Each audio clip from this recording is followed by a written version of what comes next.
Terry Gibson. Grief is very challenging. I never knew the extent of that statement until June the 11th of this year. I was finishing a conversation with one of my students from Anderson University and noticed 5 urgent text messages from my mom and my sister. I hang up and I started the process of signing on to our class for social media because we had class that night.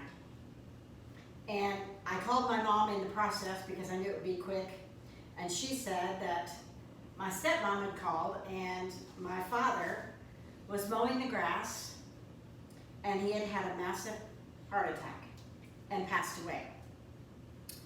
While I was in the process of receiving that information and trying to pack for Cincinnati, my Facebook was blowing up with messages. My phone was blowing up, as you can imagine.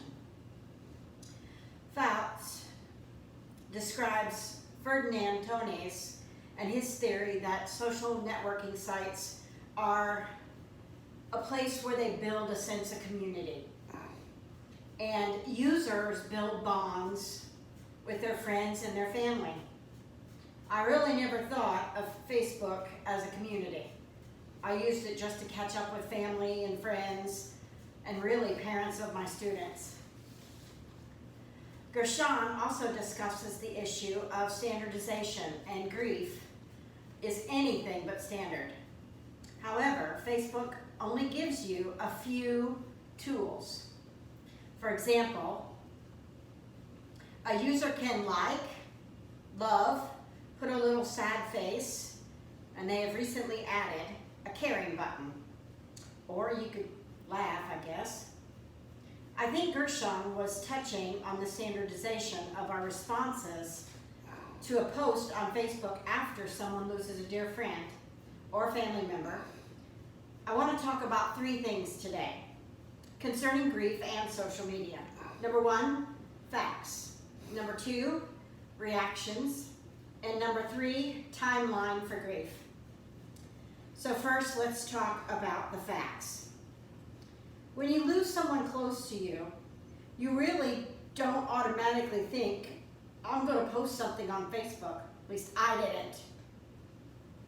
I didn't, but after the shock, I did post this event to my Facebook account, and I wanted the facts surrounding his death to be accurate.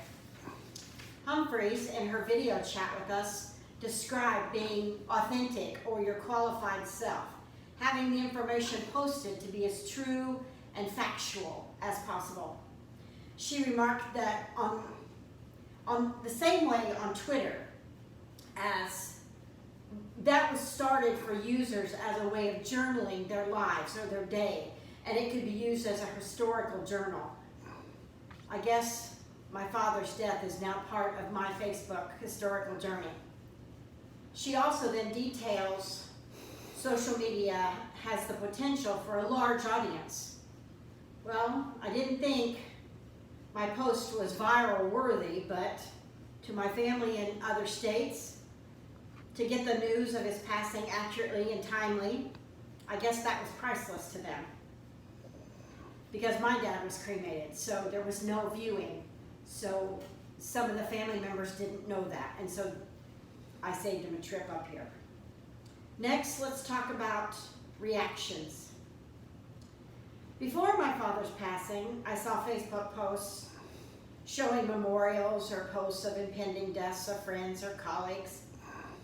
And I'm ashamed to admit this, but I just clicked like, and if it was a special person to me, I felt compelled to say something.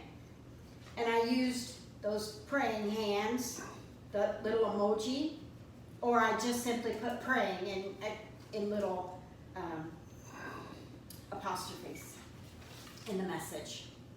Wagner states that users are conditioned to push the like button on Facebook because the norms of our society, they involve us acknowledging the loss of someone in a way. The easiest way for us to do that is to hit the like button and then move on. It's not that messy. I'll let details that an activity to do with students, because he was a teacher, and so he designed a lesson that would help them keep the message communicated to a person, to it person-centered. And so this activity helps you negotiate your response to this post. You choose something to say, and users of social media really want to be kind. They want to offer, but they don't often express the correct feelings because they don't know how. And so sometimes that's something we have to learn. So finally, let's discuss the timeline of your grief. How many times will I see the memories flood my timeline or my time hop? For example, just today, as I'm writing this, my time hop popped up and it was a video taken at my sister's wedding of her and my father dancing. We thought that video was gone forever because we could not find it. Needless to say, my sister and I cried for an hour over the timeline, especially because now we can't talk to him.